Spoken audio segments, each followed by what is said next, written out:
yn y flwyddyn cyntaf yn uni ges i official diagnosis. Right. A pan ges i hwnna, oedd e fel...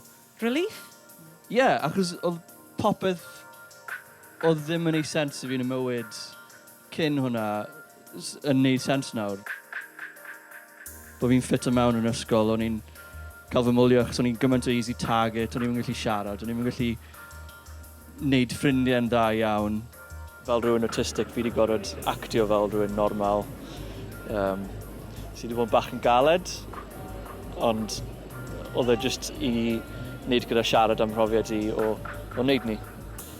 Llynedd gaf wneud drafodaeth yn y Babell Len yn edrych ar iechyd meddwl mewn llenyddiaeth. So nes i benderfynu sy'n licio gwneud iechyd meddwl a perfformio. Felly nes i ofyn i non oedd wedi cyhoeddi blog efo ni yn ddiweddar o'r band Eden lle i drefnu fo neu redeg o ar yn rhannu mewn ffordd. Nes i gael cyfnod really isel lle erbyn hyn o'n i ddim yn cysgu o gwbl ac o'n i'n gweld breichiau yn dod allan o welydd ar ôl fi, so o'n i'n amlwg yn sal ofnadwy. Nes i cytuno i wneud y sesiwn achos o'n i'n meddwl bod o'n rhywbeth really pwysig i wneud.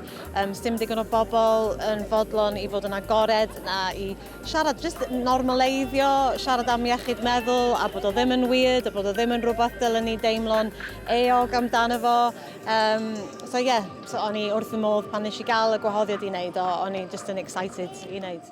Mae rhai pethau yn neud i fi banicio. Fatha, i rhai pobl mae llefrith yn neud nhw'n sal.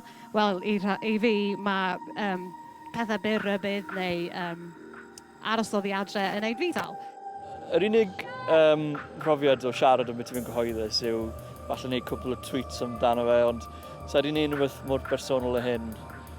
A oedd yn actually eitha liberating cael wneud, achos y rheswm o'n i really eisiau wneud oedd cael y neges yna bod rhaid ni fod bach mwy accepting o bobl, ta pa mor weird ydyn nhw.